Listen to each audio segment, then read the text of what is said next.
What's up, guys? Giant Beat here, and this is my 2011 NBA playoff predictions for the Western Conference first round matchups. We're gonna get right into it. The 1-8 matchup. Number one team in the not NBA in the Western Conference, the San Antonio Spurs is the number 8 team, the Memphis Grizzlies. I think this and all of the Western Conference matches are actually gonna be very fun to watch, and I think they're gonna be a lot more competitive than the Eastern Conference. So I gotta go with the playoff experience. I think playoff experience is one of the biggest things to surviving in the playoffs and winning series, and even winning the NBA championship. So I gotta go with San Antonio 4-2 over the Memphis Grizzlies. I think the Memphis Grizzlies. Oh, excuse me. The Memphis Grizzlies. They got somewhat of a shot. You got a young team with some good veteran pieces. You got Zach Randolph, you've got OJ Mayo, and then you got Shane Battier now, which is really gonna help that team. So I think they're in a position to be a good team in the future. Right now, I think the experience of the San Antonio Spurs is just gonna be too much for them. Tim Duncan, Tony Parker, Manu Ginobili, and then even Richard Jefferson and Antonio McDyess, and then you have Dwan Blair, who's a very young, big man, just a massive wingspan at 6'7", very good rebounder. I think this Spurs team is gonna make a run for that championship. I don't know how far they can go. I don't know. I'll be surprised if they can win it all, but at the same time, I won't be surprised if they were the top dog in the NBA for some time. So I think it's just gonna be a lot of experience from Tim Duncan, Tony Parker, and Manu Ginobili. I think those three, again, that magic big three. I just see that kind of overpowering the youth and experience of the Memphis Grizzlies. But you know what? I'm fine with that.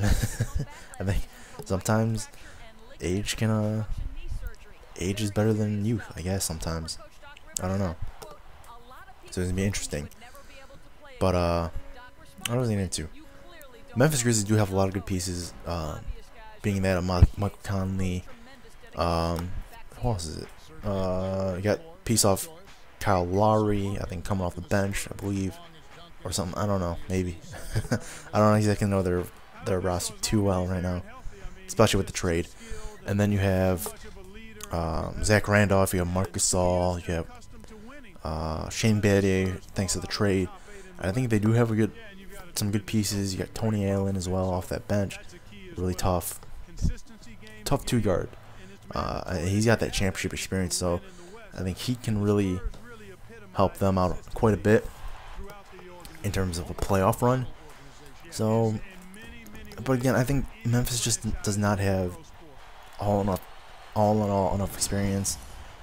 As much as their youth and their more fresher legs, as it would be, is gonna get them through. Could get them through playoff runs. I don't think they have enough in them to beat San Antonio. And again, I think San Antonio, being an older team, is going to have a harder time trying to keep up with this team. So, like many of these teams, I think younger teams can push some of the older teams, I don't know, to win a series. So we're gonna move on to the I think it's 4-5, yeah, the 4-5 matchup between Oklahoma City and the mellowless Denver Nuggets.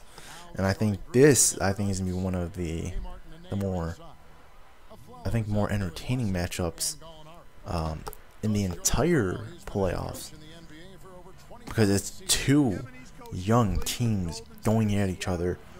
I almost guarantee these two teams are gonna fight nail and claw to move on to that second round. But I think it's gonna be a 7-game series. And I think Oklahoma City is going to come out on top. Why? Because they got a superstar in Kevin Durant, and I think that's the only reason they're gonna push through. I think Kevin Durant he's gonna put that what is it? He's gonna turn into Kobe, during that LeBron, he's just gonna take over the scoring load, and he is just gonna take it right to the Denver Nuggets. Now, the reason I think this is gonna be an exciting match is not only because it's two young teams just going right at each other, but when I look at the Denver Nuggets team, because they don't have a Melo anymore, excuse me, they don't have that go-to guy like many teams, like the Thunder do, and Kevin Durant. And when I look at that, just like, this means Denver, in a sense, the entire Denver team is kind of equals. They have trust in all of their team. You look at that team, one half is the Denver Nuggets team, the other half is a New York team. You take those two, put them together, the New York side and the Denver side already have great chemistry. Put those together, get the chemistry between them really good. You got a good team right there. If you can get a team to buy into a system, you can really get far with that team. I don't know, maybe not necessarily playoff, but you can really have something special there if you can get, especially a young team of players, to really buy into the system. You look at the Chicago Bulls right now. That team is pretty much almost all new. That has an entire new team, and Coach Tom Thibodeau's got them to buy into the system to play. You also look at the Philadelphia 76ers, another young team. They had Doug Collins just come in and has really changed the face of that team. When you have teams, when you have players that can buy into the system, like I think Denver did, these essentially two teams kind of put together. They all bought into George Karl. They all bought into each other and created the chemistry, and that's why they went on such a good run. I think it was like something like 18-6, something like that. That's impressive for a team that loses pretty much their superstar in Carmelo Anthony. To lose him, you get some great pieces back. Not to say that it was all bad. They got some great pieces back. They put that together, and they had a great run. I'm not gonna lie, they had a really great run. This is a really good team.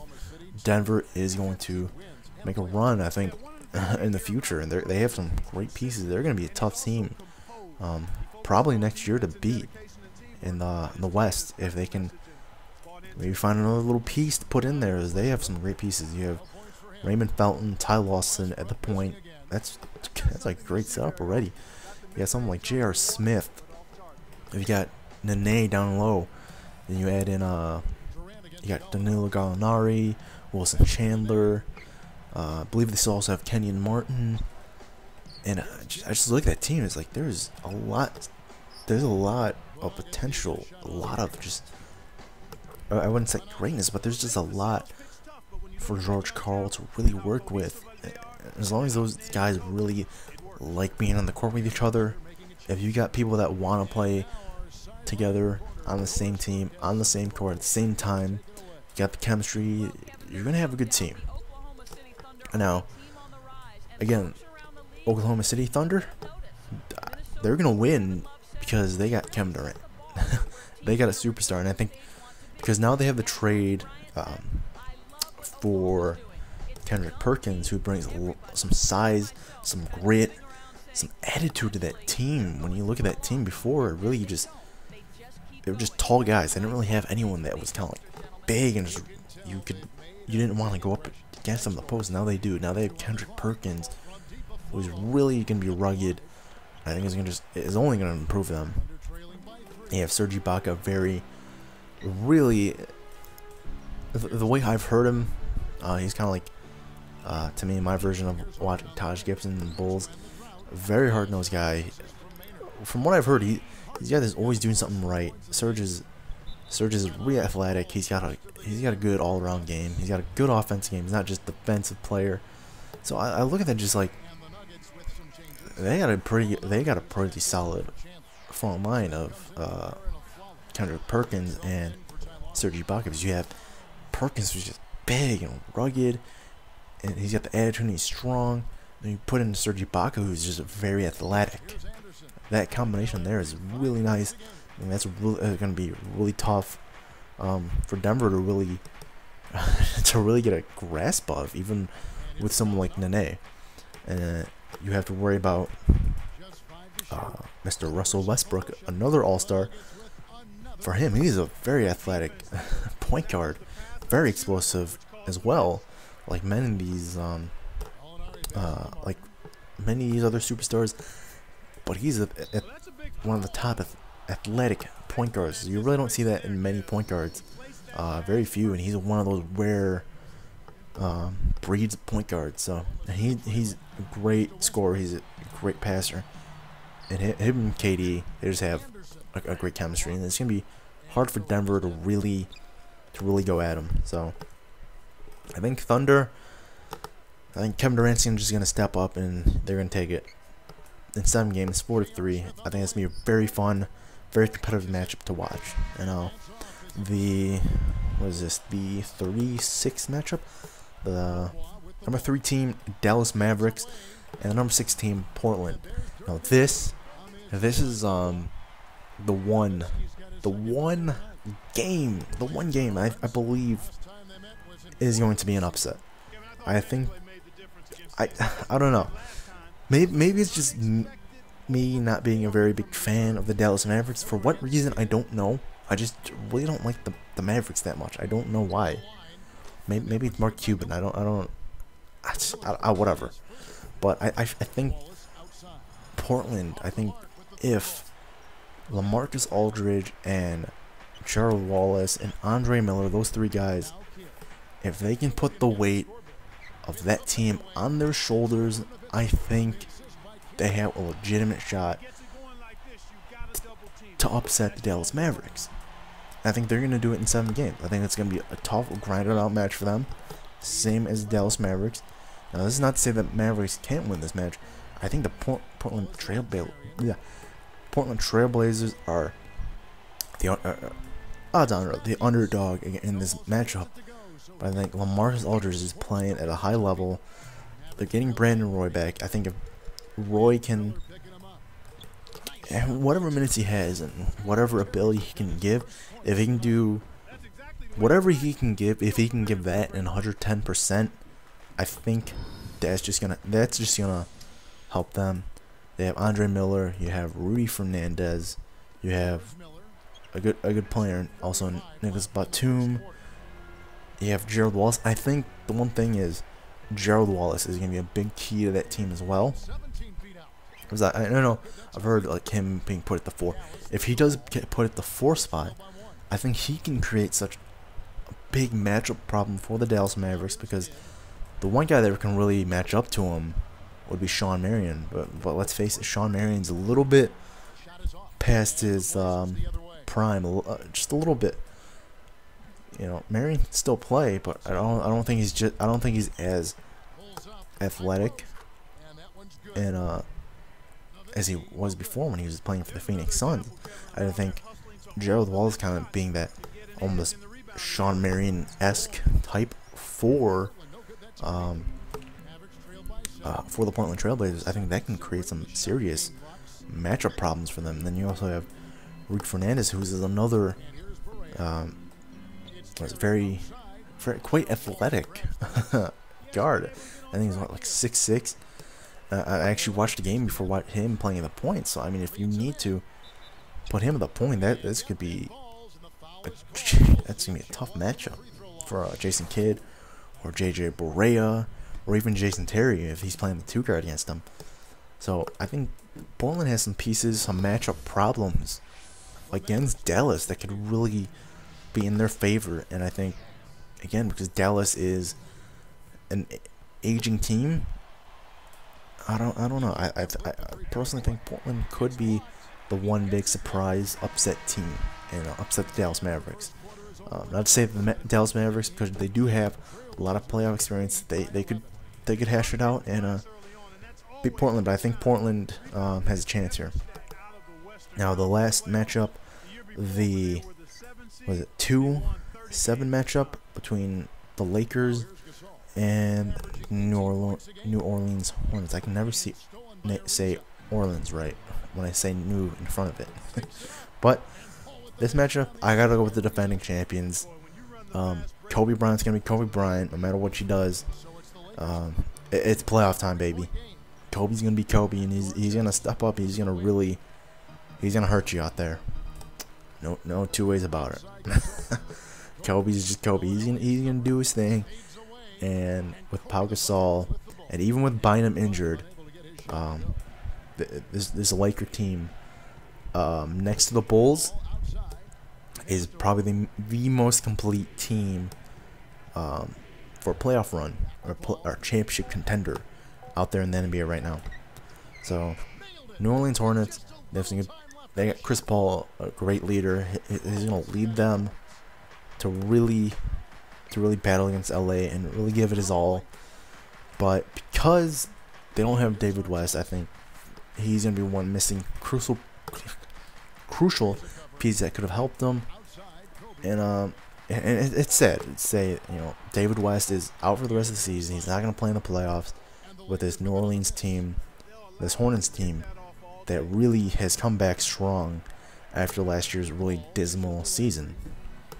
I think even though they have Carl Landry, another, a pretty good power forward, I think I don't think that's gonna be enough. Even with Emeka Okafor up in the front lines on the center position, I think again Kobe is just gonna be Kobe, and it's gonna be tough for the Hornets to really contend against them.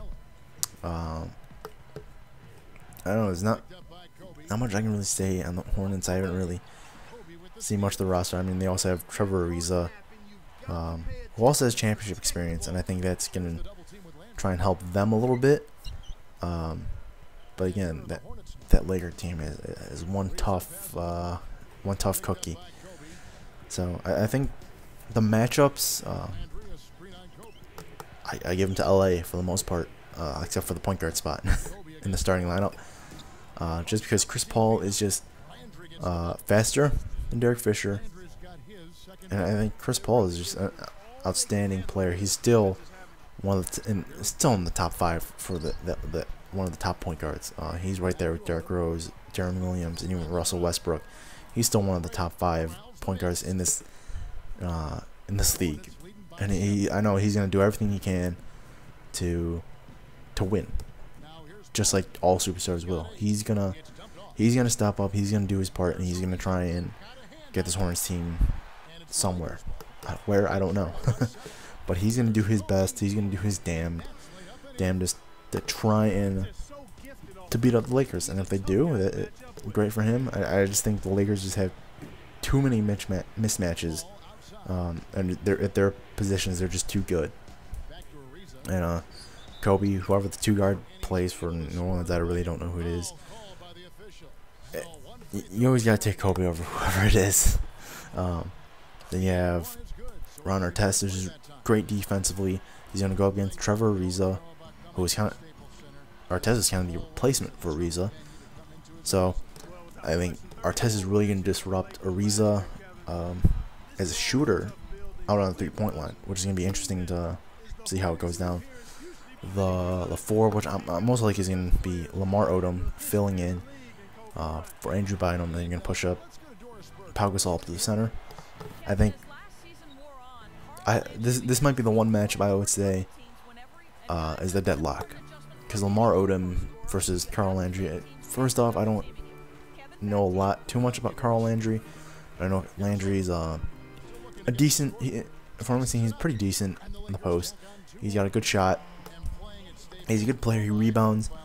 And Lamar and Landry are kind of almost the same. 2 guys that are really gonna get rebounds. They're gonna get their points one way or another. It's gonna be interesting to watch.